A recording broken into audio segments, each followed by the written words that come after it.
Hello everyone, welcome to study with Chitralekha. बच्चों कैसे हो आप सब।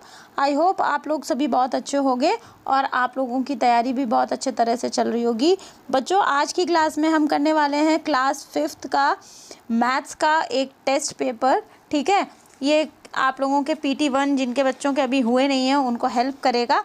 तो अपनी क्लास को हम शुरू करेंगे। बच्चों क्लास को शुरू करने से पहले मैं आप लोगों से रिक्वेस्ट करना चाहूँगी, अगर आप लोग चैनल को पहली बार आए हैं चैनल पर तो चैनल को सब्सक्राइब कर लीजिएगा और वीडियो पसंद आएगी तो वीडियो को बच्चों लाइक ज़रूर करिएगा। ठीक है, वीडियो को लाइक कर दीजिएगा, शेयर करिएगा अपने दोस्तों के साथ, अपने फ्रेंड्स के साथ, जिससे कि वो लोग भी अपना रिवीजन टाइम से कर सकें और उनके भी अच्छे मार्क्स आ सकें।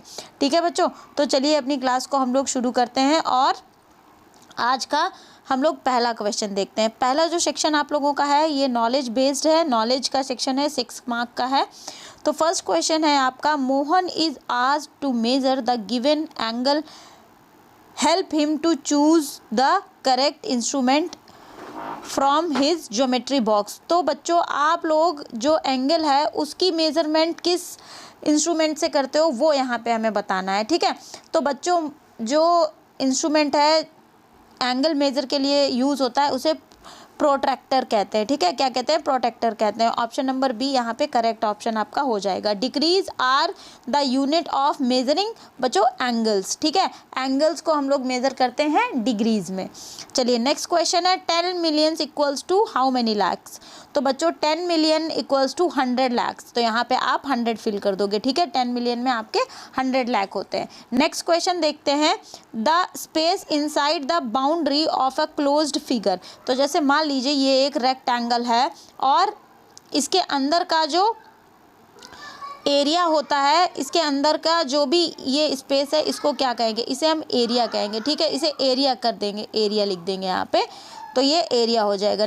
क्वेश्चन नंबर 5th देखेंगे बच्चों, observe the angles given here and name the angles according to the given vertices. तो बच्चों ये यहाँ पे एंगल बने हुए हैं। ठीक है, तो यहाँ पे हमें एंगल बनाना है। ये जो QR आपकी लाइन है एक PQ लाइन है, तो इन दोनों के बीच में ये वाला जो एंगल बना है ये क्या एंगल है ये हमें बताना है। तो बच्चों प्रोटेक्टर जब आप इसके ऊपर रखोगे तो आप इसको नाप लोगे और ये 60 डिग्री का होना चाहिए। ठीक है, ये 60 डिग्री का है, तो ये जितना भी प्रोटेक्टर में आपको इसका वैल्यू मिलेगी वो यहाँ पे आप फिल कर दोगे, उसी का ये हो जाएगा, उतने ही डिग्री का एंगल हो जाएगा। और एंगल मेज़र करते समय डिग्रीज लगाना आपको बहुत ज़रूरी होता है। ये जो छोटा सा हम उसके ऊपर एक 0 लिखते हैं इसे हम डिग्री बोलते हैं। ठीक है, तो ये 60 डिग्री का एंगल हो जाएगा और ये जब आप इसको मेज़र करोगे यहाँ पे ये 45 डिग्री का निकलना चाहिए। ये कम या ज़्यादा भी हो सकता है, तो आप एक्यूरेटली नाप लोगे प्रोटेक्टर से कि ये कितना है। ठीक है बच्चों,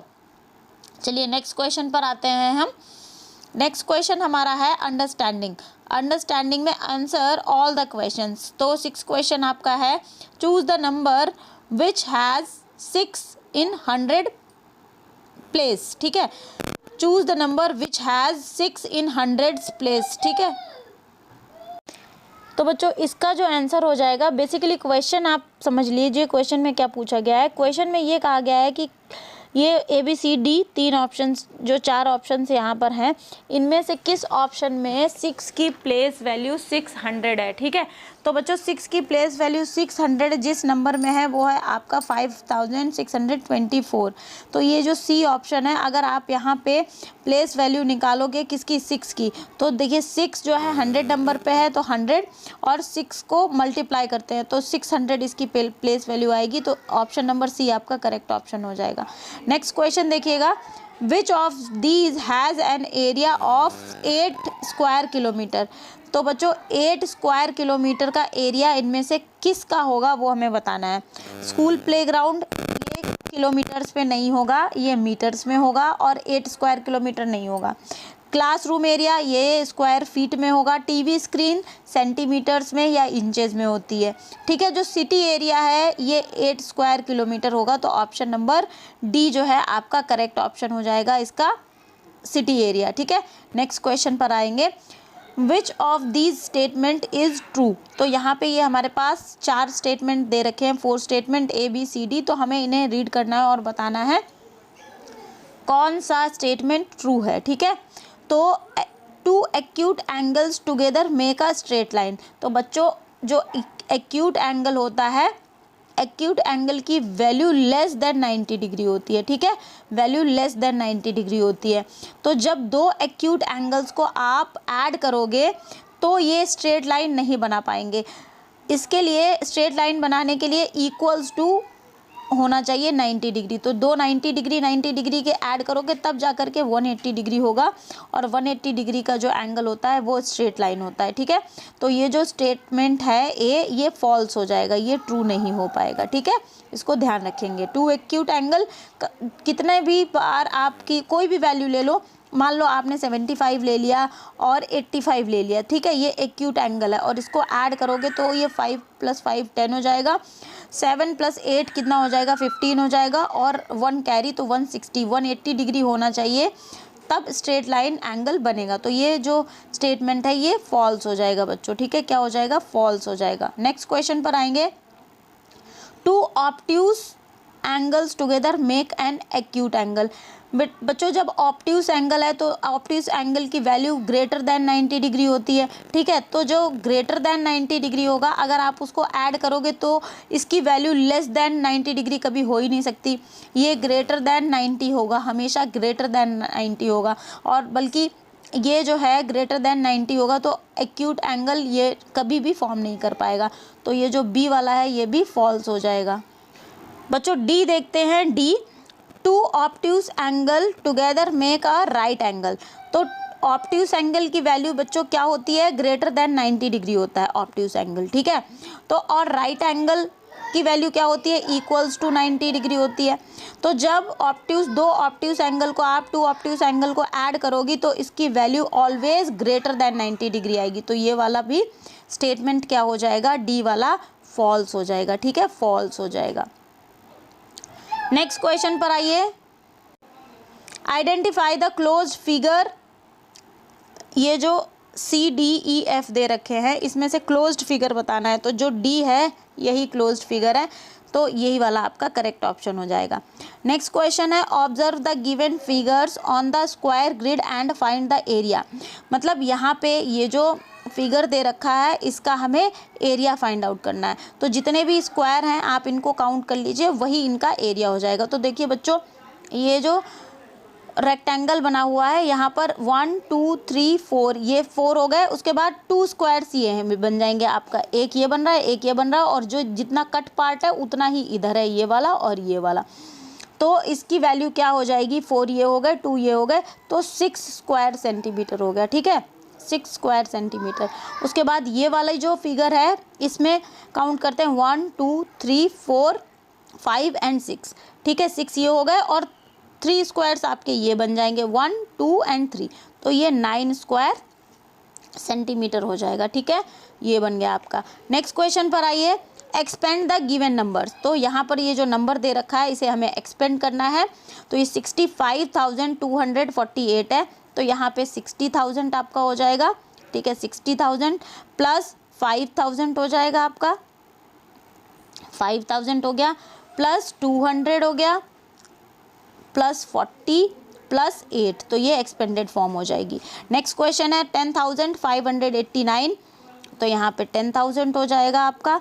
उसके बाद प्लस 500 प्लस 80 प्लस 9, ये इसकी एक्सपेंडेड फॉर्म हो गई। नेक्स्ट क्वेश्चन पर आइए। Answer all the questions. आपका एबिलिटी टू कंप्यूट का नेक्स्ट सेक्शन है। क्वेश्चन नंबर 12 कर रहे हैं हम। Place value of underline digit. मतलब यहाँ पे 6 का जो हमें डिजिट है 6 का यहाँ पे प्लेस वैल्यू बतानी है। तो 6 की प्लेस वैल्यू देखे निकालने के लिए क्या करते हैं 6, और इसका काउंट करेंगे ये कौन से नंबर पे है। तो 1 10 100 1000, 6 जो है 1000 पे है, तो इसको 1000 से मल्टीप्लाई करोगे तो कितना हो जाएगा 6 को मल्टीप्लाई करेंगे हम 1000 से तो कितना हो जाएगा 6000 हो जाएगा। तो इसकी प्लेस वैल्यू क्या हो जाएगी 6000 हो जाएगी, ये आपका आंसर हो जाएगा। नेक्स्ट क्वेश्चन है find out the difference between 3 digit smallest number and the greatest number. तो बच्चों 3 डिजिट का जो स्मॉलेस्ट नंबर होता है ये होता है 100। ग्रेटेस्ट नंबर क्या होता है 3 डिजिट का 999, इन दोनों के बीच का क्या करना है, डिफरेंस निकालना है। तो माइनस कर देंगे 9 9 और ये यहाँ पे 8, तो 899 इन दोनों का डिफरेंस हो जाएगा। ये आपके क्वेश्चन का आंसर हो जाएगा। क्वेश्चन नंबर 14 देखते हैं। क्वेश्चन नंबर 14 क्या है, find out the missing angles here. तो बच्चों यहाँ पे ये जो आप देख रहे हो फिगर, यहाँ पे हमें y की वैल्यू निकालनी है। बहुत ही सिंपल सा क्वेश्चन है, कोई रॉकेट साइंस नहीं है। यहाँ पे क्या करते हैं, आप लोगों को पता है स्ट्रेट लाइन का एंगल कितना होता है, स्ट्रेट लाइन का एंगल होता है 180 डिग्री। अब आपको ये वाला एंगल पता है, ठीक है, ये कितना है 77 डिग्री है, 77 डिग्री है। तो जब ये वाला आपको पता है तो ये जो y की वैल्यू है आप इजीली निकाल सकते हो। हमें पूरे की वैल्यू पता है 180 डिग्री और इस वाले की वैल्यू पता है 77 डिग्री। तो हम क्या करेंगे, 180 डिग्री में से 77 डिग्री माइनस कर देंगे, जो वैल्यू आएगी वो हमारी y की वैल्यू होगी, ठीक है। तो 180 में से माइनस करेंगे तो यहाँ पे 0 है, तो कैरी लेंगे, 10 में से 7 जाएगा, 3 बचेगा, 3 उसके बाद फिर यहाँ पे 9 हो जाएगा, 9 में से आपका नहीं सॉरी यहाँ पे 9 नहीं होगा, यहाँ पे रह जाएगा 7। एक कैरी ले लिया था हमने, 1 कैरी लिया था, तो 1 में से कैरी लेने के बाद यहाँ पे 7 बचा, तो ये 0 हो जाएगा और 1 आपके पास वैसा ही है। तो बच्चों y की वैल्यू कितनी हो जाएगी, y equals to 103 degree, 103 degree हो जाएगा। नेक्स्ट पे आइए। नेक्स्ट क्वेश्चन जो है आपका बहुत ही इजी है। ये दोनों मिलके क्या बना रहे हैं, राइट एंगल बना रहे हैं। राइट एंगल की वैल्यू कितनी होती है 90 डिग्री। 44 डिग्री इसकी आपको पता है b की वैल्यू निकालनी है, तो सिंपली इसमें से क्या करना है 44 माइनस कर देना है। 44 डिग्री माइनस कर दोगे b की वैल्यू आ जाएगी। तो यहाँ से कैरी लेंगे, 10 में से 6 जाएगा तो कितना 4 जाएगा तो कितना बचेगा, 6 बचेगा। उसके बाद यहाँ पे 1 कैरी लिया था तो 8 बचा हुआ है, 8 में से 4 जाएगा तो आपके पास 4 बचेगा। 46 डिग्री जो है b की वैल्यू हो जाएगी 46 डिग्री, ठीक। नेक्स्ट क्वेश्चन पर आइए। Question number 15, a truck travels at the speed of 60 kilometre per hour and it can transport 50 tons of cement in a trip। तो एक ट्रक है, उसकी स्पीड क्या है 60 किलोमीटर पर आवर, मतलब 60 किलोमीटर चलता है कितने देर में, 1 आवर में, ठीक है। 1 आवर में चलता है कितना 60 किलोमीटर और एक ट्रिप में 50 टन सीमेंट वो कैरी करता है। Then find out how much time it will take to reach cement factory which is 540 kilometre away. तो मतलब बच्चों जब वो 60 किलोमीटर चलेगा कितनी देर में, 1 आवर में, ठीक है, 1 आवर में। तो 540 किलोमीटर कितनी देर में चलेगा, ये हमें निकालना है, ठीक है। तो बच्चों 60 किलोमीटर चलता है 1 आवर में, तो पहले यहाँ पे हम कैलकुलेट करेंगे कि 60 किलोमीटर 1 आवर, तो 1 किलोमीटर कितनी देर में चलेगा। 1 किलोमीटर चलने के लिए क्या करेंगे हम, 1 आवर को 60 किलोमीटर से डिवाइड कर दो तो 1/60 हो गया। ये इतनी मतलब इतना टाइम लगेगा। तो इसको अभी हम सॉल्व नहीं करेंगे, आगे कैलकुलेशन में ये हमसे यूज़ होने वाला है। तो अभी 1 किलोमीटर का आपने वैल्यू निकाल ली 1/60। 540 किलोमीटर कितना टाइम लगेगा इसको जाने में। तो कुछ नहीं करना है, जब 1 का पता होता है तो जितना निकालना होता है हमें, जो वैल्यू कैलकुलेट करनी होती है उससे मल्टीप्लाई कर देते हैं। तो 540 को मल्टीप्लाई करेंगे हम किससे, 1/60 से, ठीक है। तो ये जो 1 अपॉन में है, तो जब इसको सॉल्व करोगे तो ये इससे डिवाइड होगा, 60 जो है डिवाइड हो जाएगा, ठीक है। 60 से ये 1 से मल्टीप्लाई करोगे तो 540 हो जाएगा और क्या हो जाएगा, ये डिवाइड होगा। तो जब डिवाइड करोगे 60 से 540 को तो क्या हो जाएगा, तो आपका ये 0 0 कैंसिल हो जाएगा और 6 9 जा कितना हो जाएगा 54, ठीक है बच्चों। तो 540 किलोमीटर जाने के लिए जितना टाइम लगेगा वो है 6 आवर्स, ठीक है। कितना लगेगा टाइम, 6 आवर्स लगेगा, 6 आवर्स लगेगा, ठीक है बच्चों। अच्छा, अब ये वाला तो एक पार्ट हो गया। अब हमें दूसरा क्या करना है कि 1 ट्रिप में जो ट्रक है कितना कैरी करता है, 1 ट्रिप में 50 टन्स कैरी करता है, 50 टन्स, ठीक है। अब निकालना है हमें कि 16 ट्रिप्स में कितना करेगा। तो 1 ट्रिप में कितना करता है, 60 करता है। तो 16 ट्रिप में 50 को और 16 का मल्टीप्लाई कर दीजिए, ठीक है।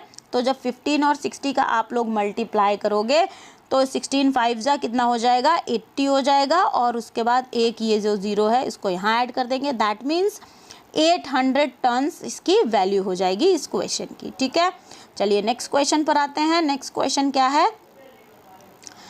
नेक्स्ट क्वेश्चन फिर से प्रॉब्लम सॉल्विंग एबिलिटी है और इसके answer the all the questions. ठीक है, 16 नंबर क्वेश्चन देखते हैं।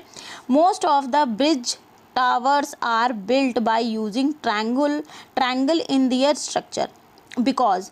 अच्छा, जो ब्रिज और टावर्स होते हैं जो उनका स्ट्रक्चर है कुछ इस तरीके से बनाया जाता है, ट्रायंगुलर शेप को यूज़ करते हुए। देखिए, अगर जो ब्रिज बनाए जाते हैं उनके नीचे ऐसा बेस होता है और इनके ऊपर ऐसे ब्रिज बनाए जाते हैं। ठीक है, तो हमें बताना है यही रीज़न कि ये ट्रायंगुलर शेप क्यों यूज़ की जाती है। बिकॉज इट मेक्स ब्रिज और टावर स्टेबल। ठीक है, स्टेबल, तो सी ऑप्शन करेक्ट हो जाएगा, क्योंकि जो ट्रायंगुलर शेप होती है ये जितना ज़्यादा सरफेस कवर करता है एरिया, जो स्ट्रक्चर होता है, वो जो स्ट्रॉन्गनेस होती है किसी भी बिल्डिंग की, किसी भी टावर की, किसी भी ब्रिज की, वो उतना ही ज़्यादा स्ट्रॉन्ग बनता है। इसलिए ऑप्शन नंबर सी आपका करेक्ट ऑप्शन होगा इसका। नेक्स्ट क्वेश्चन देखिए। Ramesh wanted to fence his field which of the following measurement is useful to him. तो रमेश का कोई एरिया है, मान लीजिए इस तरीके का कोई उसका लैंड है और वो इसके चारों तरफ फेंसिंग करना चाहता है, बाउंड्री लगाना चाहता है, तो कौन सा जो मेज़रमेंट है उसके लिए यूज़फुल रहेगा? तो बच्चों पेरीमीटर। अगर रमेश को अपने इस एरिया का पेरीमीटर पता है तो वो इसी साइज़ की लंबी रस्सी या तार खरीदेगा और इसकी फेंसिंग कर देगा। ठीक है, तो इस क्वेश्चन का answer option number B perimeter हो जाएगा। क्वेश्चन नंबर 18 देखिए। Make the smallest and greatest 5 digit numbers with the following digit. ये डिजिट आपको दे रखे हैं, आपको इससे इन डिजिट्स को यूज़ करके क्या करना है? Smallest 5 digit number and greatest 5 digit number बताने हैं। तो बच्चों 25618 है, तो इससे स्मॉलेस्ट डिजिट नंबर जो बनेगा 12568 ये बन जाएगा। ठीक है, 12,568 स्मॉलेस्ट नंबर है और 86,521 ये ग्रेटेस्ट नंबर बन जाएगा, ग्रेटेस्ट नंबर बन जाएगा। ठीक है, तो इन दोनों को देख लेना, ध्यान रखना इनको। तो बच्चों स्मॉलेस्ट और ग्रेटेस्ट नंबर बनाने का यही सबसे आसान तरीका होता है कि जो स्मॉलेस्ट डिजिट होती है उसको हम लोग प्लेस करना शुरू करते हैं लेफ़्ट साइड से। ठीक है, जिसकी प्लेस वैल्यू जितनी, जो स्मॉलेस्ट डिजिट है उसकी प्लेस वैल्यू अगर कम रहेगी तो वो नंबर छोटा बनेगा। तो सिंपली इसमें यही किया है, 1 सबसे छोटी डिजिट है, इसको सबसे आगे रखेंगे। ठीक है, 10,000 पे रखेंगे, फिर आगे की डिजिट्स प्लेस करते जाएंगे। चलिए नेक्स्ट क्वेश्चन पर आते हैं। नेक्स्ट क्वेश्चन है 60179। तो इसमें भी सिंपली कुछ नहीं करना है, सबसे छोटी वाली डिजिट को लेफ्ट साइड से रखना शुरू करते हैं। तो 0 1, उसके बाद 6, उसके बाद 7, फिर 9, तो ये हो जाएगा आपका 1679, ये एक नंबर बन जाएगा। और ग्रेटेस्ट नंबर बनाना है तो 9000, सबसे बड़ा नंबर 9 है यहाँ पे। ठीक है, सबसे बड़ा नंबर क्या है? 9 है, उसके बाद 7 है, फिर 6 है, फिर 1 है, फिर 0 है, तो ये 97,610 ये ग्रेटेस्ट डिजिट आपका इन नंबर को बन जाएगा यूज़ करके। ठीक है, ये 5 डिजिट नंबर बन जाएगा। ठीक, इसको ध्यान रखेंगे। चलिए नेक्स्ट क्वेश्चन पर आते हैं। Raman has written his name using straight lines, mark all the angles in his name and fill the table accordingly. तो बच्चों रमन जो है इसने स्ट्रेट लाइन को यूज़ करके अपना नाम लिखा है। तो सिंपली आपको कुछ नहीं करना है, ऐसे आप इस तरीके से रमन का नेम ड्रॉ कर लेंगे और इसमें जो भी एंगल जितने निकलेंगे उनको क्या करेंगे? कैलकुलेट करके लिख देंगे। ठीक है, तो ये बन गया आपका। ठीक, अब देखिए रमन में number of acute angles, number of acute angle आपका देखिए एक्यूट एंगल क्या हो जाएगा? एक ये वाला हो गया, 1 हो गया, ठीक, 2 हो गया, 3 हो गया, 4 हो गया, 5 हो गया, 6 हो गया, 7 हो गया। 7 एक्यूट एंगल्स हो गए, वो यहाँ पे फिल कर दीजिए। Number of right angles, right angles आपको 2 मिल जाएंगे। 2 क्या आपको इसमें आर में 4 राइट एंगल मिलेंगे, एक ये मिल गया, एक ये मिल गया, एक ये मिल गया, एक ये मिल गया, 4 राइट एंगल्स ये मिल गए। और अगर आप नापोगे तो यहाँ पे भी एक ये राइट एंगल है, तो ये 5 राइट एंगल्स मिल जाएंगे। ऑब्ट्यूज एंगल देखो, ऑब्ट्यूज एंगल कहाँ कितने मिल रहे हैं, एक ये वाला मिल गया, एक ये वाला मिल गया, 2 हो गए, ठीक है, 2 ही और एक ये वाला मिल गया, ये वाला मिल गया, 4 हो गए। तो 4 ऑब्ट्यूज एंगल मिल जाएंगे। तो 7, 5 और 4 ये वाली आपकी वैल्यू फिल हो गई, ये टेबल फिल हो गई। उसके बाद या ए करते हैं, angles are the most in his name. तो सबसे ज़्यादा एक्यूट एंगल यूज़ हुए हैं, तो यहाँ पे आप लिख दो acute angles are the most in his name. Total numbers of angles in his name, तो 7 + 5 + 4, 7 + 5 12 हो जाता है, और प्लस 4 ये 16 हो जाता है। टोटल नंबर ऑफ एंगल्स कितने हैं, 16 हो जाएंगे, ठीक है। तो ये क्वेश्चन आपका इस तरह से हो जाता है, और इसी के साथ ही हमारा पेपर भी यहाँ पे फिनिश होता है। आप लोगों को बच्चों क्लास कैसी लगी कमेंट सेक्शन में ज़रूर बताइएगा। क्लास पसंद आई है तो क्लास को बच्चों लाइक शेयर ज़रूर करिएगा, अपने दोस्तों के साथ शेयर करना बिल्कुल मत भूलिए, वो लोग भी अपना रिवीजन कर लेंगे अच्छे तरीके से। और अगर आप लोग चैनल पर पहली बार आए हो तो बच्चों चैनल को सब्सक्राइब करके बेल आइकन प्रेस कर लीजिएगा। बेल आइकन प्रेस करेंगे तो नोटिफिकेशन आपके पास पहुंच जाएगा, नोटिफिकेशन आएगा तो आप लोग अपना रिवीजन समय से टाइम से कर पाओगे, और आपका रिवीजन अच्छे से हो जाएगा, मार्क्स भी अच्छे आने की आप लोगों की प्रोबेबिलिटी बढ़ जाएगी, ठीक है। वीडियो को लाइक शेयर करिए, चैनल को सब्सक्राइब करिए। मिलते हैं अगले वीडियो में। Thank you everyone.